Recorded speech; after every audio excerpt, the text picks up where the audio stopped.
Good morning student, कैसे हैं सब लोग। मेरा नाम रिजवाना शेख है। मैं आपको इतिहास विषय पढ़ाने वाली हूँ। कौन सी कक्षा से हैं आप लोग? 9th। ओके, तो चलिए हम 9th क्लास के इतिहास विषय के अंतर्गत पढ़ते हैं।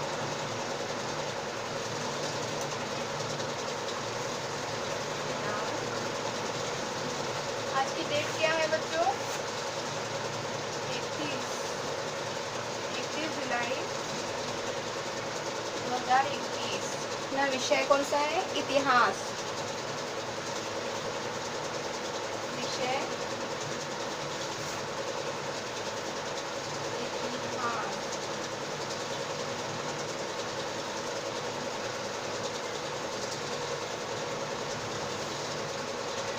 कौन सी कक्षा बताया बच्चों? 9th class.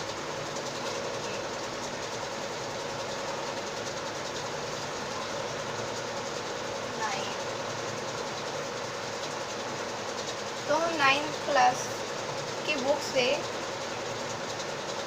पार्ट नंबर 5 पढ़ने वाले हैं।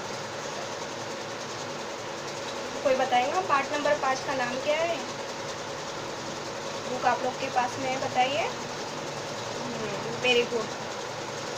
शिक्षा के विकास की यात्रा, घटक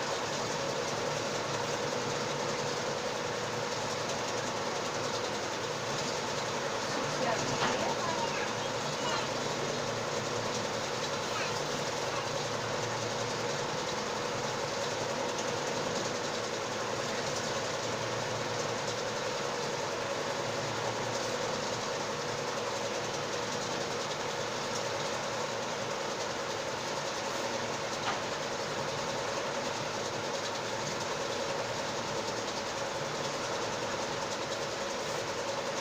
विकास की यात्रा।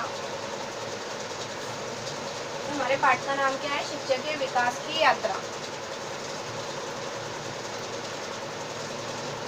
तो चलिए शुरू करते हैं। शिक्षा क्या है? शिक्षा ये जीवन की सबसे पहली सीढ़ी होती है। शिक्षा के बगैर जीवन का कोई मूल्य नहीं है। शिक्षा ही जीवन के लिए सब कुछ होती है, हम सभी जानते हैं। शिक्षा प्राप्त करेंगे तो हम ज़िंदगी में आगे बढ़ पाएंगे, एक अच्छा इंसान बन पाएंगे, सभ्य इंसान बन पाएंगे, सब अच्छी अच्छी बातें सीखेंगे। ये सब किसके ज़रिए मुमकिन हो पाता है? शिक्षा के ज़रिए। तो ये हमारे पाठ का नाम क्या है? शिक्षा के विकास की यात्रा। तो इतिहास के अंतर्गत हमारे शिक्षा के विकास की यात्रा क्या रही है, हम उसके ऊपर रोशनी डालेंगे। तो ये हमारा पार्ट नंबर शिक्षा के विकास की यात्रा। सबसे पहले 1951 के अंदर इसकी योजना की गई थी, जिसके अंतर्गत शिक्षा के विकास का स्तर बहुत ही कम था। 1951 के अंदर जब पहली बार इसकी योजना की गई थी तो इसका स्तर था सिर्फ 17%। शिक्षा प्राप्त करने वालों की संख्या थी सिर्फ 17%। 1971 के पंचवर्षीय योजना के अंदर 17% सिर्फ लोगों का स्तर था। 17% लोग ऐसे थे जो शिक्षा प्राप्त करते थे, शिक्षा के स्तर पर जुड़े हुए थे, शिक्षा प्राप्त करते थे। और 17% से ऊपर लोग नहीं थे जो शिक्षा प्राप्त कर रहे हैं। बहुत ही कम स्तर था। पहले शिक्षा प्राप्त नहीं की जाती थी। शिक्षा के अंदर भी भेदभाव किया जाता था। स्त्री और पुरुषों को दोनों के अंदर समानता नहीं स्वीकार देते। स्त्री और पुरुष दोनों में असमानता दिखाई जाती थी। दोनों को शिक्षा के अंदर भी समान दर्जा प्राप्त नहीं था। पहले ऐसा था, लड़कों को ज़्यादा पढ़ाया जाता था, लड़कियों को कम पढ़ाया जाता था। इसीलिए 1951 के अंदर सिर्फ शिक्षा का स्तर 17% था। तो ऐसे ही हर 5 वर्ष बाद में पंचवर्षीय योजना होती है। तो ज्ञात हुआ है कि 1951 के बाद में 1971 के अंदर सिर्फ शिक्षा का स्तर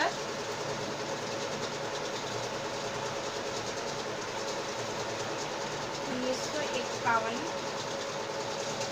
शिक्षा का स्तर 34%। 1951 के बाद में जब पंचवर्षीय योजना हुई है तो उसमें 1971 के अंतर्गत 71 में शिक्षा का स्तर 34% हुआ, 34, मतलब कि 17% से 34% पे आ गया। इससे डबल हो गया था। 1951 की तुलना में 1977 का शिक्षा स्तर 34% हो चुका था, यानी थोड़ा मतलब लोग शिक्षा की ओर बढ़ने लगे थे और शिक्षा का स्तर आगे बढ़ने लगा था, क्योंकि पहले 17% स्तर था और 17% से 34% हो गया है। तो इससे पता चल रहा है कि शिक्षा के तरफ लोग बढ़ रहे हैं। उसके बाद में तीसरी पंचवर्षीय योजना होती है 1951 में, तो सॉरी, उसके बाद में तीसरी पंचवर्षीय योजना होती है 1991 में। 1971 के बाद में 1991 में पंचवर्षीय योजना हुई है, उसका स्तर हुआ है 52%। हम देख रहे हैं कि जैसे जैसे पंचवर्षीय योजना की सर्वे होता जा रहा है, उससे हमें ज्ञात हो रहा है कि शिक्षा का स्तर बढ़ते जा रहा है। पहले 17% हुआ है, फिर 34% हुआ है, फिर 52% हुआ है। इसी प्रकार लोग शिक्षा की ओर जुड़ते जा रहे हैं और शिक्षा प्राप्त कर रहे हैं और शिक्षा का स्तर बढ़ता जा रहा है। उसके बाद में 2001 में पंचवर्षीय योजना का सर्वेक्षण होता है और उसके अंदर 34% आते हैं। 2001 के अंतर्गत 64% हो जाते हैं। जब 2001 में सर्वे होता है तो शिक्षा का स्तर 64% प्राप्त होता है। इसी प्रकार 1951 से लेकर 1901 तक के 17% से 64% पे आ जाता है। तो इसी प्रकार लोग शिक्षा आगे चलकर प्राप्त करते रहे और शिक्षा का स्तर बढ़ता रहा। तो ये थी हमारी शुरुआत। अब हम देखेंगे इस पाठ के अंतर्गत प्राथमिक शिक्षा। प्राथमिक शिक्षा किसे कहते हैं?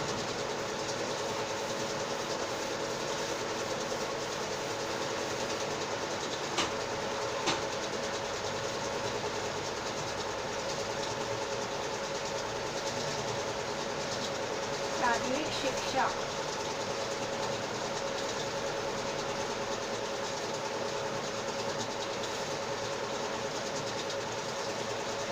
प्राथमिक शिक्षा के अंतर्गत कौन सी शिक्षा आती है? 6 वर्ष से 24 वर्ष की आयु वाले बच्चे प्राथमिक शिक्षा के अंतर्गत आते हैं।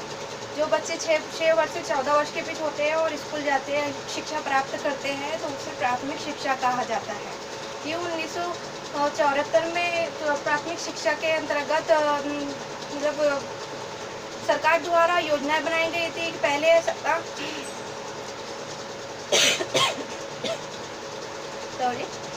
पहले ऐसा था कि स्कूल के अंदर बच्चे बहुत कम होते थे, हार्डली 30-40 बच्चे हुआ करते थे। तो 30-40 बच्चों के हिसाब से उन्हें एक रूम दिया जाता था और दो शिक्षक दिए जाते थे। 2 शिक्षक दिए जाते थे, एक पुरुष और एक महिला। दोनों शिक्षक के इस अंतर्गत महिला और पुरुषों को सरकार द्वारा बराबरी का दर्जा प्राप्त हुआ करता था। पुरुष और स्त्री में कोई भेदभाव नहीं होता था, इसीलिए हर विद्यालय के अंतर्गत शिक्षक और पुरुष दोनों को रखा जाता था। तो बच्चों को पढ़ाने के लिए एक विद्यालय दिया गया। शिक्षक के रूप में एक शिक्षक पुरुष और एक महिला रखी गई और फिर आगे चलकर उन्हें ऐसा कर दिया गया है कि अगर बच्चों का स्तर बढ़कर अगर 100 तक के जाता है, 100 संख्या होती है बच्चों की, अगर जब बच्चों की 100 संख्या हो जाएंगी तो उन्हें विद्यालय का स्तर बढ़ा दिया जाएगा और शिक्षकों की संख्या भी बढ़ा दी जाएंगी और उनके लिए भोजन प्राधान्य किया जाएगा।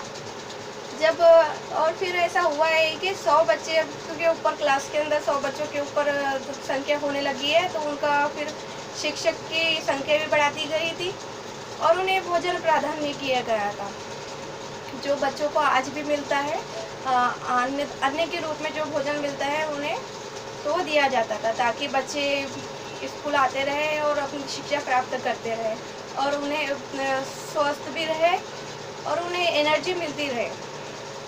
तो उसके बाद में आता है हमारा माध्यमिक शिक्षा। माध्यमिक शिक्षा किसे कहते हैं?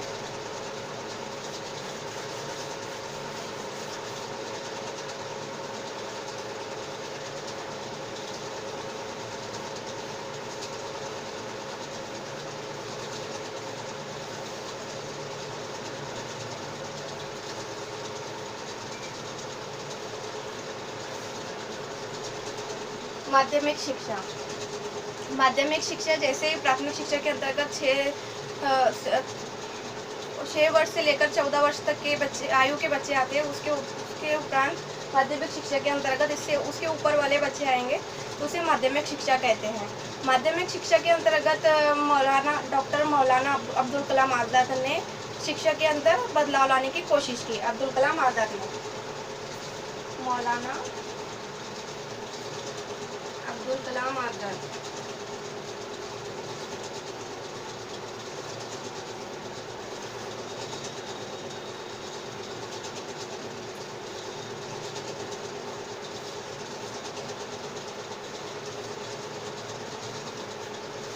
मौलाना अब्दुल कलाम आज़ाद जो हमारे प्रेसिडेंट भी रहे हैं, मौलाना अब्दुल कलाम आज़ाद ने शिक्षा के अंदर बदलाव लाने की कोशिश की और शिक्षा के पैटर्न भी बदलना चाहा।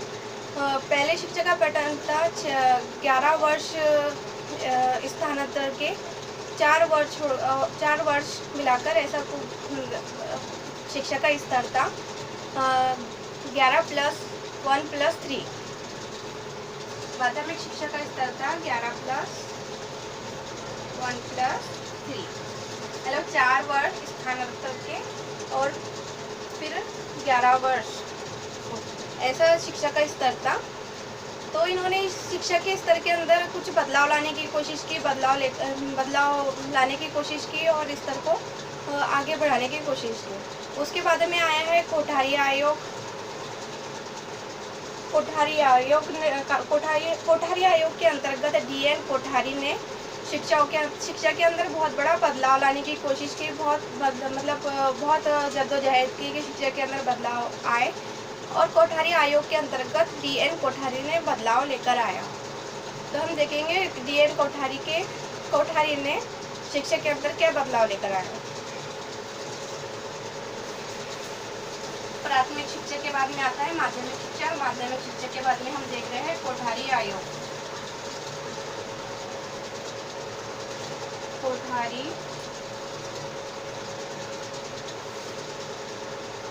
आयोग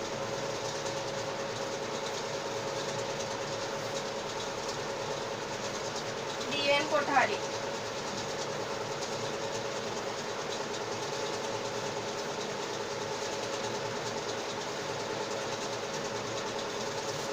कोठारी ने कोठारी आयोग चलाया और कोठारी आयोग के अंदर उसने बच्चों के लिए बहुत सारी ऐसी योजनाएं लेकर आई और शिक्षा के अंतर्गत बहुत सारे बदलाव लेकर आए और पैटर्न को भी बदला।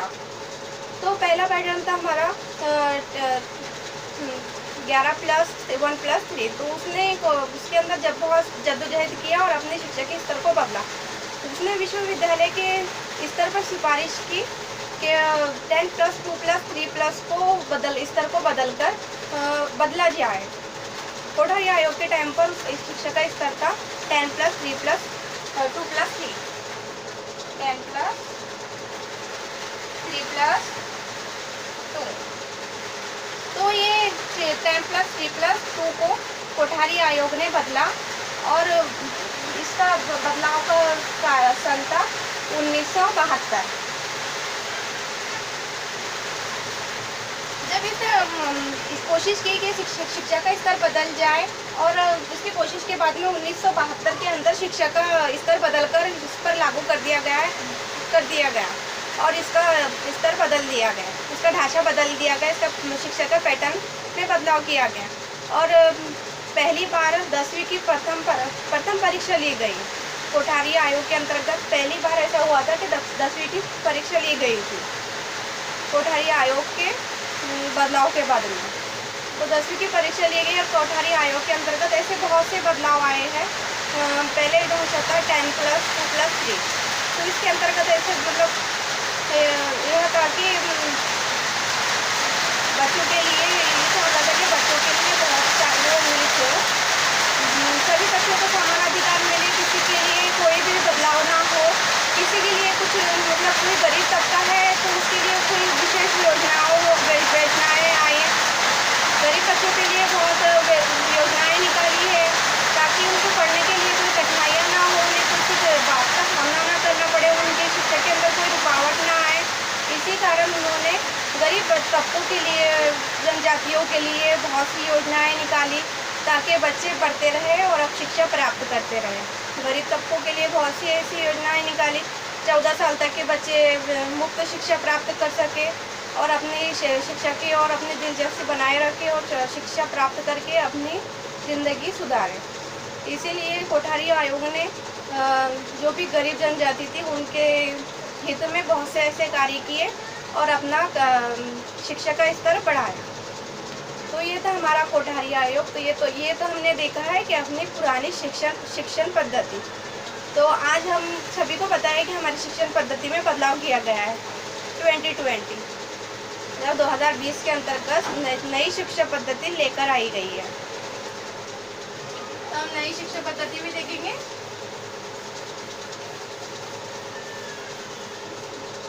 (2020)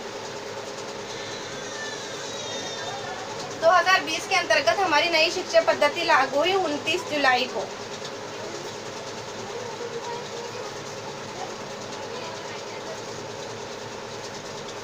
29 जुलाई को हमारी नई शिक्षा पद्धति लागू हुई, जिसका ढांचा एकदम पूरी तरह बदल दिया गया था। जैसे पहले 10+2+3+ का ढांचा था, इसको बदलकर 5+4+3+3+4 का रखा गया। 5+3+3+4 3+4 2020 के अंतर्गत 5+3+3+4 रखा गया। यह किसके अंतर्गत हुआ है? CE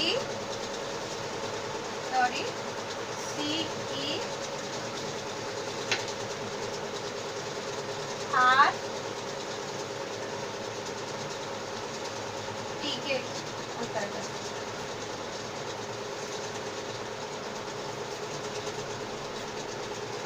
NCERT के अंतर्गत national council of education research training के अंतर्गत 2020 का फार्मूला बदल दिया गया। 29 जुलाई को ये ढांचा योग्य माने गया 5+3+3+4।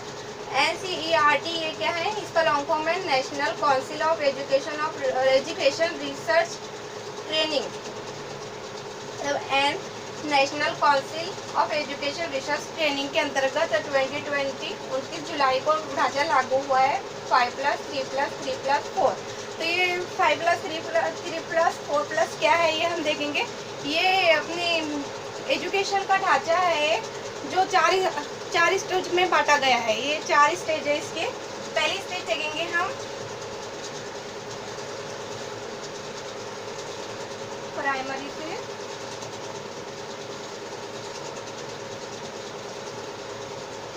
3 to 5। पहली स्टेज के अंतर्गत आ गया है प्राइमरी के बच्चों से लेकर क्लास 3 से लेकर 5 तक के। अब दूसरी स्टेज देखेंगे हम क्लास 6 से 8 तक के। और तीसरी स्टेज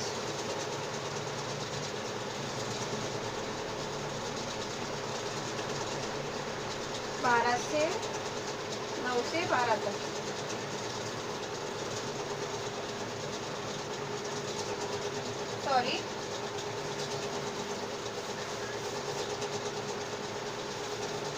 पहली प्राइमरी, फिर क्लास 3 से 5, फिर 6 से 8, फिर 9। ऐसा ढांचा रखा गया। जो मतलब पहले ऐसा था प्राइवेट स्कूल में पहले प्राइमरी पढ़ाई जाती थी, फिर फर्स्ट क्लास में एडमिशन लिया जाता था। पर हमारी गवर्नमेंट स्कूल में ऐसा नहीं था। पहले हमारी गवर्नमेंट स्कूल में ऐसा ही चलता है कि बच्चे को पहली क्लास से एडमिशन लिया जाता था। गवर्नमेंट स्कूल में प्राइमरी स्कूल नहीं हुआ करती थी, कोई प्राइमरी स्कूल में एडमिशन नहीं लिया जाता था। हाँ, आंगनवाड़ी थी, आंगनवाड़ी के अंदर कोई बच्चा पढ़ता था, कोई नहीं पढ़ता था, फिर भी उसे फर्स्ट क्लास में एडमिशन दिया जाता था। लेकिन जब नई शिक्षा प्रणाली आई है तो इसके अंतर्गत ऐसा नहीं हुआ है, बल्कि जैसे प्राइवेट स्कूल में होता आता है कि पहले बच्चे को प्राइमरी स्कूल में प्राइमरी में पढ़ाया जाता है, उसके बाद में फर्स्ट क्लास में एडमिशन दिया जाता। तो इसी के भांति हमारी गवर्नमेंट के अंदर भी यही शिक्षा प्रणाली लागू हुई है कि पहले बच्चे को प्राइमरी शिक्षा दी जाएंगी, फिर बच्चा पहली क्लास में इंटर होगा। तो प्राइमरी स्कूल जाने के लिए हमारी आंगनवाड़ी को ही योग्य बनाया जा रहा है। आंगनवाड़ी के अंदर ही बच्चे को प्राइमरी की शिक्षा दी जाएंगी और उसके बाद में ही बच्चा आंगनवाड़ी से निकलकर, मतलब कि प्राइमरी स्कूल से निकलकर पहली क्लास में एडमिशन लेगा। तो ये थी हमारी शिक्षा प्रणाली, और ये हमारी शिक्षा प्रणाली का यही उद्देश्य है कि 2020 तक की हमारी शिक्षा प्रणाली योग्य साबित हो। मतलब जो भी इसके अंदर जो भी शर्त रखी है 2025 तक के उसको पूर्ण की जाए। बच्चों के शिक्षा के अंतर्गत बच्चे शिक्षा प्राप्त करें, जो गरीब तबके हैं वो सब अपनी शिक्षा प्राप्त करें और अपनी शिक्षा को पूर्ण करें। जो गरीब जनजाति है उनके लिए भी कुछ विशेष योजनाएं रखी गई है। पहले ऐसा था कि 11-12 के बाद में बच्चों को चॉइस करने की अनुमति दी जाती थी।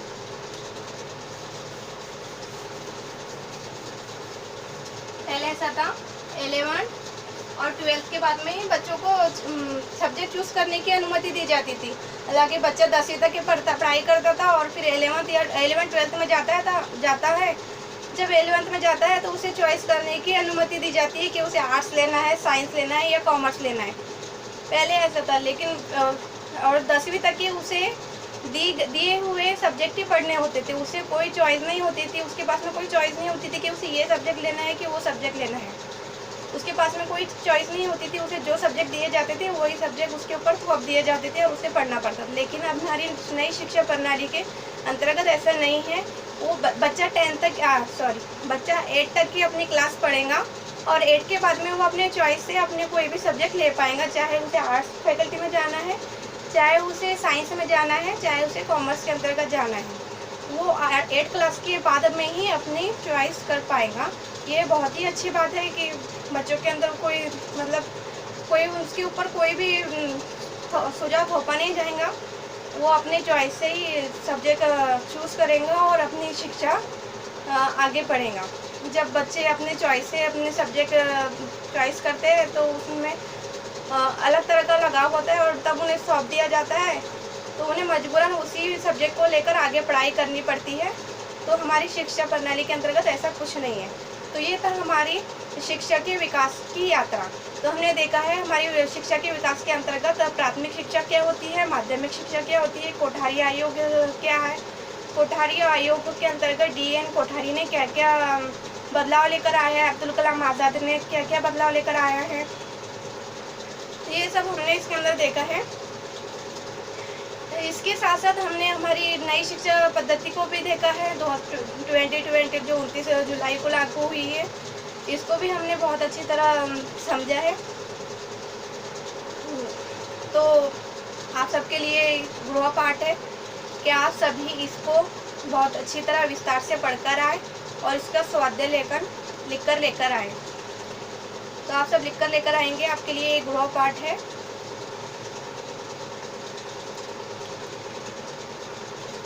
धन्यवाद।